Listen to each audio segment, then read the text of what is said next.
He divorced me at 50 and moved his new wife into our house. He told me I was too old, too boring, that after 25 years he needed someone livelier. Then he handed me divorce papers, married his mistress, and moved her into the house I paid for. They thought I'd walk away quietly, that I'd just fade into the background. But they forgot one thing. The house was never just his, and I still had the deed. Before I begin, I just want to say thank you for taking the time to hear my story. If you're comfortable, let me know where you're listening from, and what time it is where you are. Now, let me tell you what really happened.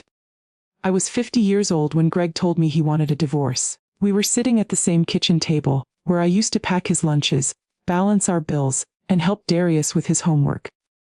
He couldn't even look me in the eye, just stared at the steam rising from his coffee, and said, "Ela, I think we've outgrown each other." Outgrown. Like I was an old coat he didn't want to wear anymore. We'd been married 27 years. I gave up my promotion at the bank when Darius was born because Greg's hours were unstable and someone had to be home. I ran the house. I cooked, cleaned, kept our books balanced.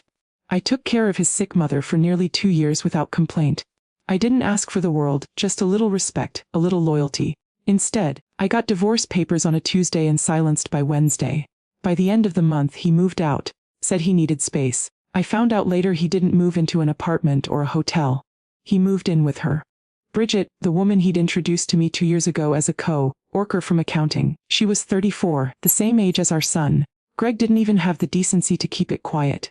Within weeks they were posting vacation photos, smiling on beaches, drinking wine in Napa. Meanwhile, I was alone in the home I built from nothing, sitting on furniture I picked out, staring at empty chairs. Darius tried to play neutral. Poor thing, he was 25 grown but still stuck in the middle. "I don't want to take sides," he told me. I told him, "You don't have to. I already know where everyone stands." Then one morning, I got a letter in the mail.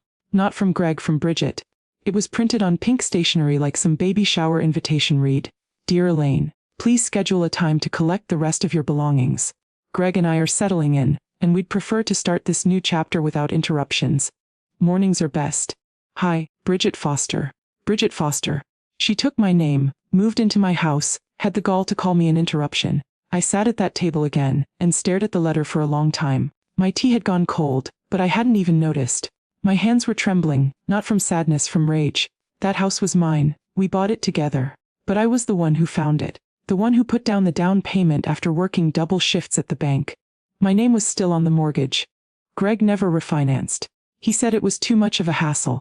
Well, that hassle was about to become a problem. I picked up the phone and called my oldest friend, Monica. She'd been a lawyer for nearly 20 years and knew me better than anyone. When I explained the situation, she got quiet. Then she said, "Do you still have your name on the deed?" "Yes," I said. "And he never bought you out of your half?" "No, Elaine," she said slowly. "You still legally own half that house." I blinked. "What does that mean?" "It means you don't have to ask for anything. You can file for what's called a partition action. You can force a sale or you can make them pay you." I didn't say anything at first. Then I asked, "Will they have to leave if they'd afford to buy you out?" Monica said, "Yes, they will." I stared out the window at the roses I planted last spring. They were blooming again like nothing had changed. I said, "Do it." Greg called me 2 days later, all puffed up pride and fake concern. "Ela, did you really hire a lawyer?" "Yes." "Why? What's the point of making this harder than it has to be? You already made it hard." I said, "I'm just returning the favor." He tried to guilt me like always. Told me I was bitter, that I needed to move on, that Bridget didn't feel comfortable with me being around. I didn't raise my voice. I just said, then maybe she shouldn't be living in a house that still has my name on the title. He hung up, but it wasn't over. Bridget emailed me again, this time with attitude. She said I was embarrassing myself and should let younger people be happy. She said, Greg deserved a fresh start, and I was holding on to a marriage that died years ago. I didn't respond. Instead, I called Monica again and said, "Let's turn up the heat." We filed the official court paperwork. The petition was clean, airtight, and unshakable. I wasn't making noise, I was making moves. Greg didn't see it coming and neither did she. Monica told me to stay quiet, let the court system speak for me. But when I pulled into the driveway that used to be mine and saw Bridget's white BMW parked in my spot, I had to take a moment to breathe. I wasn't